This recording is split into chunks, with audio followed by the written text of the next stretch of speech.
आप 90s पगलू हैं, मैं बस 6 सेकंड में साबित कर सकती हूँ।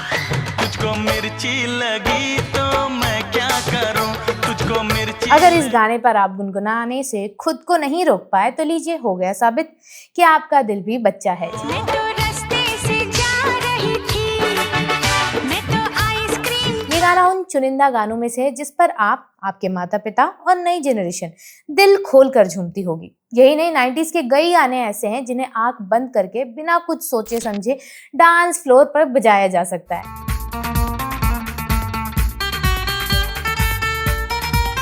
लेकिन इन गानों को इतना आइकॉनिक बनाया किसने था? अब इसका सीधा जवाब तो यही बनता है कि एक्टर्स ने। चलिए क्रेडिट चेन को थोड़ा और बढ़ा दीजिए, कोरियोग्राफर्स ने। सही है, मगर एक बड़ा नाम है जिसने इन सबको एक टीम बनाया था जिसे आपने एंजॉय किया था। वो नाम है David Dhawan, creator of number 1 film franchise. अब निर्देशक है जवानी है तो इश्क होना है से फाइनली निर्देशन की दुनिया से विदा ले रहे हैं। आज हम बात करेंगे उसी फिल्म मेकर की जिसने मैडनेस को फॉर्मूला बनाया, कॉमेडी को फेस्टिवल बनाया और बॉलीवुड को ऐसा रंग दिया जिसे आप चाहें तो आउटडेटेड कह सकते हैं लेकिन इग्नोर नहीं कर सकते। मेरा नाम है अन्नू और आप देख रहे हैं मास्टर शॉट। डेविड धवन ने सिनेमा को आर्ट हाउस सीरियसनेस से नहीं बल्कि मास एंटरटेनमेंट की भाषा से समझा था। उनका सिनेमा कहता था कि लाइफ ऑलरेडी बहुत कॉम्प्लिकेटेड है, थिएटर में आओ, 2 घंटे हंसो, गाने सुनो, कंफ्यूजन देखो और अंत में एक हैप्पी फैमिली रीयूनियन लेकर घर चले जाओ।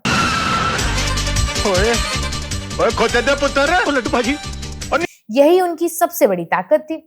आज के दौर में जब साफ सुथरी कॉमेडी फिल्में बहुत कम देखने को मिलती है और ग्रैंड मस्ती या कुछ कुछ लोचा है जैसी फिल्मों को कॉमेडी माना जाता है, तब याद आता है कि डेविड धवन ही वो फिल्म निर्माता रहे जिन्होंने सिनेमा को साफ सुथरा और मनोरंजक बनाए रखने की लगातार कोशिशें की। पर अब जब डेविड धवन ने अपना रिटायरमेंट अनाउंस कर दिया है तो ऐसा नहीं लगता कि बस एक डायरेक्टर ने फिल्मों से दूरी बना ली है। ऐसा लगता है जैसे 90s के बॉलीवुड की एक पूरी हंसती खेलती दुनिया का कर्टेन धीरे धीरे बंद हो रहा है। वो दुनिया जहां संडे आफ्टरनून में टीवी पर कुली नंबर 1 लगती थी, घर में सब लोग बैठते थे, गोविंदा के स्क्रीन पर आते ही माहौल बदल जाता था, करिश्मा कपूर डांस शुरू करती थी, कादर खान गुस्से में डायलॉग मारते थे, जॉनी लीवर अपने अंदाज में मैडनेस बढ़ाते थे और हम बिना ज्यादा लॉजिक लगाए बस हंसते चले जाते थे। डेविड धवन की आखिरी फिल्म है जवानी तो इश्क होना है अब सिर्फ एक फिल्म नहीं लगती। ऐसी लव स्टोरी और ऐसी शादी तो हमने ना पहले कभी देखी थी, बल्कि उस पूरे दौर का फाइनल गुड बाय लगती है जिसने बॉलीवुड कॉमेडी को रंग, शोर, मस्ती और यादों से भर दिया था। डेविड धवन की फिल्मों को समझने के लिए उन्हें आज के रियलिस्टिक सिनेमा से तराजू पर तौलना शायद ठीक नहीं होगा। उनका सिनेमा सेटल नहीं था, वो लाउड था, कलरफुल था, लॉजिक से ज्यादा लाफ्टर पर चलता था। उनकी फिल्म्स में कैरेक्टर नॉर्मल लाइफ जैसे बिहेव नहीं करते थे, बल्कि ऐसे बिहेव करते थे जैसे पूरा शहर किसी मिसअंडरस्टैंडिंग के फेस्टिवल में शामिल हो गया हो। फोन लगाओ शामू का भी। शामू कौन? तुम्हारा कमिश्नर श्यामलाल। अपने बचपने का किसी ने झूठ बोला, फिर उस झूठ को बचाने के लिए दूसरा झूठ बोला, फिर पूरा परिवार, दोस्त, नौकर, फादर इन लॉ और पुलिस तक उस कंफ्यूजन में फंस गई। और यही उनका मैजिक था। वो सिनेमा नहीं बनाते थे जिसमें पॉज करके समझना पड़े, वो सिनेमा बनाते थे जिसे देखते हुए आप अपनी टेंशन पॉज कर दें। ऐसे तो मेरी जिंदगी बड़ी ब्लैक एंड व्हाइट रही है, लेकिन मेरी जिंदगी में रंगीनियत तब से आई है जब से टीना मेरी डेविड धवन की शुरुआत भी बहुत फिल्मी तरीके से नहीं हुई बल्कि क्राफ्ट से हुई थी। वो पहले एडिटर थे, इसीलिए उन्हें पेस, रिदम और टाइमिंग की असली समझ थी। कॉमेडी में जोक जितना जरूरी होता है उससे ज्यादा जरूरी होता है कि जोक कब कट हो, रिएक्शन कब आए और सीन कब अगले मैडनेस की तरफ भागे। इनसे पूछो कि फाइनल लात किसने मारी थी? छोटे किसने मारी थी? 1989 में उन्होंने ताकतवर से डायरेक्शन शुरू किया जिसमें संजय दत्त और गोविंदा थे। फिर स्वर्ग, शोला और शबनम, आंखें जैसी फिल्मों ने ये साफ कर दिया कि डेविड धवन को मास ऑडियंस की नब्ज पकड़नी आती है। लेकिन मिड 90s तक आते आते उन्होंने अपना सिग्नेचर स्टाइल बना लिया, प्योर मस्ती, फुल एनर्जी, जीरो प्रिटेंस। और इस सिग्नेचर स्टाइल का सबसे चमकदार चेहरा बने गोविंदा।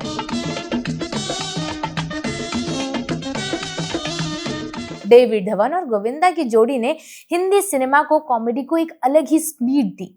गोविंदा की आंखों में मस्ती, चुलबुलापन था, उनकी बॉडी लैंग्वेज में रिदम था, उनके डांस में मैडनेस थी और उनके डायलॉग डिलीवरी में एक चालाकी हुआ करती थी।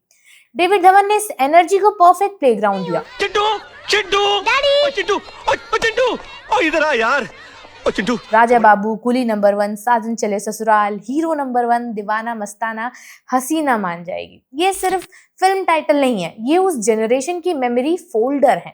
इनके नाम सुनते ही सीन्स, सॉन्ग्स और डायलॉग ऑटोमेटिकली दिमाग में प्ले होने लगते हैं।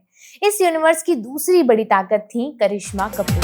सोना कितना सोना है, सोने जैसा तेरा मन। करिश्मा सिर्फ सॉन्ग्स या ग्लैमर के लिए नहीं थी, उन्होंने गोविंदा की वाइल्ड एनर्जी को बराबरी से मैच किया था। उनके एक्सप्रेशंस, कॉमिक टाइमिंग और डांस मूव्स ने डेविड धवन की फिल्म्स को और ज्यादा वाइब्रेंट बनाया था। हुस्न है सुहाना, रास्ते से जा रहा था, व्हाट इज मोबाइल नंबर जैसे गाने आज भी किसी वेडिंग रील या रेट्रो पार्टी में बज जाए तो आदमी 2 सेकंड के लिए प्रेजेंट से निकलकर 90s में पहुंच जाता है। यही नॉस्टैल्जिया है। ये सॉन्ग सिर्फ म्यूजिक नहीं थी, ये उस दौर की हवा थी, थोड़ा लाउड, थोड़ा सिली, लेकिन बहुत अपना सा। हुस्न है सुहाना, इश्क है दीवाना, रूप का खजाना। फिर आया डेविड धवन का सबसे फेमस ब्रांड नंबर 1 फैक्ट्री। कुली नंबर 1, हीरो नंबर 1, बीवी नंबर 1, शादी नंबर 1। इन टाइटल्स में ही एक प्रॉमिस छुपा था कि यहाँ आपको सीरियस लेक्चर नहीं मिलेगा, यहाँ आपको गारंटेड एंटरटेनमेंट मिलेगा। कुली नंबर 1, हीरो नंबर 1 में डिस्गाइज, आइडेंटिटी, कंफ्यूजन और स्लैपस्टिक का कॉमेडी का ऐसा कॉकटेल था जो पूरी तरह गोविंदा के कंधों पर चलता था।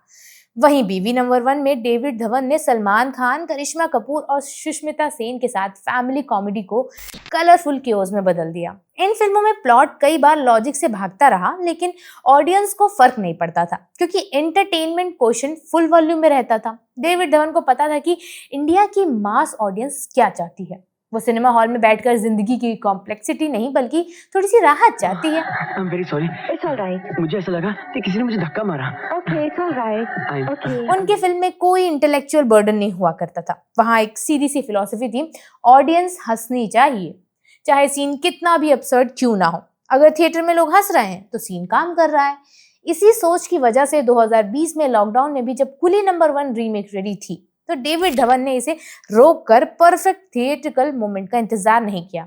उनका इंस्टिंक्ट था कि घरों में बंद लोगों को इसी तरह के सिली फील गुड एंटरटेनमेंट की जरूरत है। यही उनकी फिल्म मेकिंग की सबसे बड़ी पहचान थी, ऑडियंस पहले, बाकी सब बाद में। लेकिन डेविड धवन का यूनिवर्स सिर्फ हीरो हीरोइन से नहीं चलता था। इस दुनिया को स्पेशल बनाया उसके सपोर्टिंग लेजेंड्स ने। कादर खान अक्सर फ्रस्ट्रेटेड फादर या फादर इन लॉ बनकर आते थे और हर सीन को डायलॉग से उठा लेते थे। उनका गुस्सा भी फनी लगता था और उनकी फिलॉसफी भी absurd होकर याद रह जाती थी। सतीश कौशिक अपने ऑकवर्ड अंदाज और छोटे छोटे रिएक्शन से सीन में अलग फ्लेवर डालते थे। जॉनी लीवर तो जैसे इस मैडनेस की फाइनल सीजनिंग थे। वो आते थे और सीन अचानक अनप्रेडिक्टेबल हो जाता था। इन सब की बैंटर ऐसी लगती थी कि जैसे कोई पागल फैमिली गैदरिंग चल रही हो जहां हर कोई ओवर एक्टिंग कर रहा है लेकिन सब मिलकर आपको खुश कर रहे हैं। डेविड धवन की एक और खासियत थी कि उन्होंने सीरियस इमेज वाले एक्टर्स को भी कॉमेडी से खुलकर खोलने दिया। संजय दत्त हो, सलमान खान हो, अनिल कपूर हो या बाद में वरुण धवन, उन्होंने स्टार्स को अपने लाउड कॉमिक जोन में डाल दिया था। जुड़वा, मुझसे शादी करोगी, पार्टनर, जुड़वा 2 जैसी फिल्म्स में यही दिखाई देता है। खासकर पार्टनर ने 2000 की ऑडियंस को भी old school David Dhawan flavour दिया था, जहां सलमान खान कूल गाइड बने और गोविंदा ने फिर साबित किया कि कॉमिक टाइमिंग उम्र से नहीं इंस्टिंक्ट से आती है। लेकिन नॉस्टैल्जिया के साथ साथ ऑनेस्टी भी जरूरी है।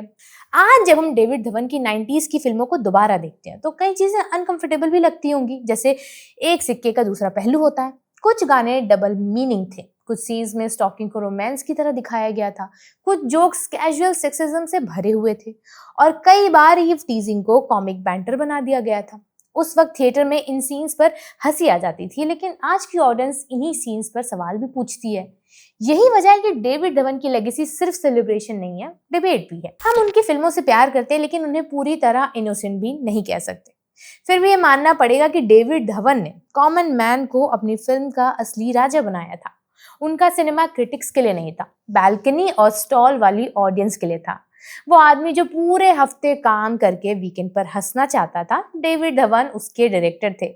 उनके सिनेमा में बजट से ज्यादा कॉन्फिडेंस था, रियलिज्म से ज्यादा रिदम था और पॉलिश से ज्यादा पंच था। उन्होंने साबित किया कि कभी कभी स्ट्रॉन्ग कंटेंट का मतलब सीरियस कंटेंट नहीं होता। कभी कभी स्ट्रॉन्ग कंटेंट वो भी होता है जो पूरे परिवार को टीवी के सामने बैठकर 2 घंटे हंसा दे।